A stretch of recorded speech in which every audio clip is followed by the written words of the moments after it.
yang mudah, ya sekarang ini aja. Sekarang kan kita duduk di sini bersama di uh, ruang tatap maya ini.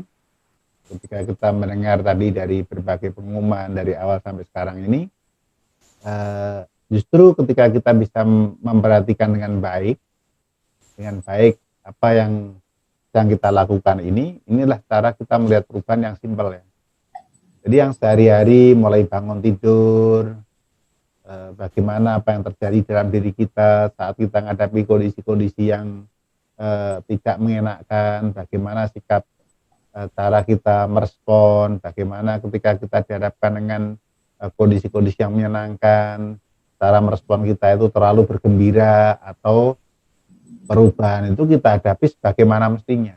Nah, ini cara-cara sederhana, jadi tidak harus yang sulit-sulit ya. Jadi yang kami sampaikan itu adalah perubahan yang terjadi di luar diri kita, tapi justru perubahan di luar itu akan mempengaruhi ke dalam diri ketika kita melihatnya tidak sekedarnya melihat yang besar, tapi yang kecil-kecil saja. Termasuk kondisi emosi, kondisi perasaan ketika dihadapkan dengan berbagai situasi yang terjadi dalam kehidupan sehari-hari itu justru menjadi penting yang perlu kita sadari dan kita lihat secara mendalam. Mengapa kita lihat secara mendalam? Karena perubahan itulah yang cepat atau lambat dalam perjalanan hidup ini akan bermakna. Ada maknanya dalam hidup kita, tidak sekedar hanya kita lihat begitu saja. Nah, untuk itu tentu kita sebagai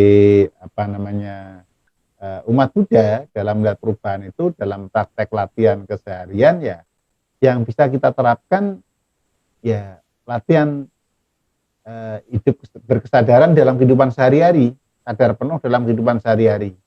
Kenapa? Karena ketika kita mulai bangun tidur menyiapkan berbagai kondisi, ketika kita sadari dengan baik, itu bukan menjadi beban, tapi justru itu menjadi kekuatan buat kita untuk semakin maju.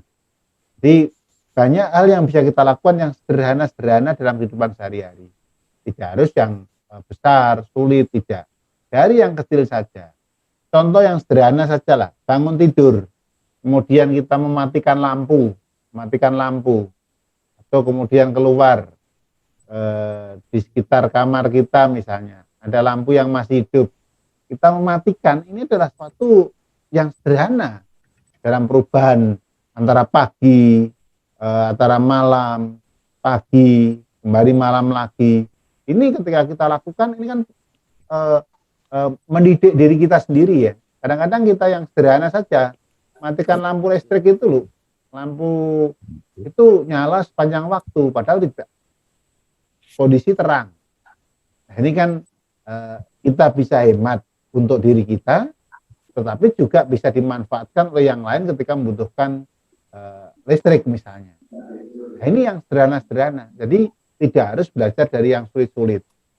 Yang kecil lagi misalnya contoh sederhana juga kadang-kadang dalam kehidupan sehari-hari itu ketika ada sesuatu yang tidak mengenakan, seringkali kita merespon dan respon itu menjadi boros energi. Jengkel lah, tidak nyaman lah, apa. Padahal apa yang terjadi di luar kita ini kan berubah setiap saat. Kalau ada perubahan kita jengkel kan rugi buat diri kita. Rugi. Padahal perubahan itu adalah hal alamiah.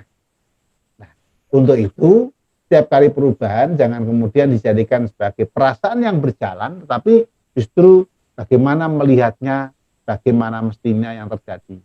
Sehingga disinilah membantu kita untuk meningkatkan kualitas batin kita dalam melihat perubahan dengan baik.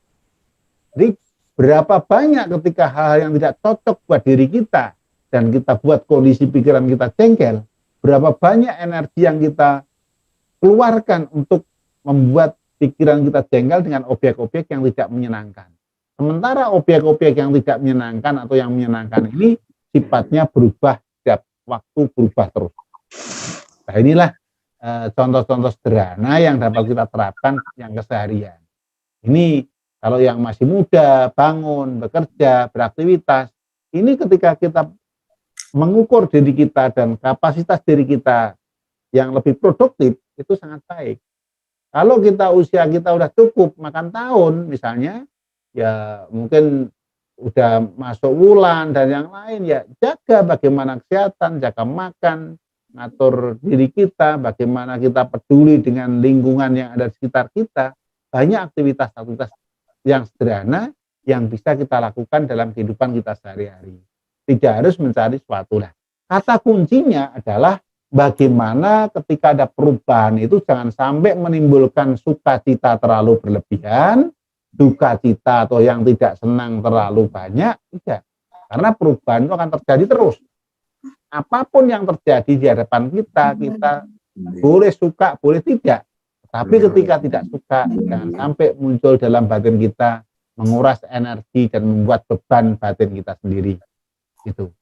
Contoh yang sederhana aja lah, misalnya contoh yang emak-emak engkau ngadepi cucunya, main game melulu, malah jengkel. Ya tensinya naik. Padahal main game, anak-anak ya senangnya main game. Hanya bagaimana kita peduli kita sebagai orang tua, cara kita orang tua kadang-kadang berbeda. Nah, cara kini, anak-anak kini tidak lagi bisa dikasih tahu seperti dulu zaman kecilnya Mami Lucy, kemudian ketika romo-romo yang misalnya yang udah cukup usia, ini nggak bisa begitu, punya cara sendiri. Nah itulah betapa pentingnya kita juga melihat itu sebagai suatu perubahan untuk diri kita. Ini yang menjadi penting dalam perjalanan hidup kita. Begitu, Romo.